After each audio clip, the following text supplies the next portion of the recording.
นพื้นเมืองหรือเรื่องมะขามหวานกองโบราณล้ำเลิศถิ่นกำเนิดลำพญา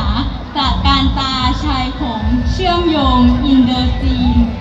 กับเรียนท่านคณะกรรมการและแขกผู้มีเกียรติ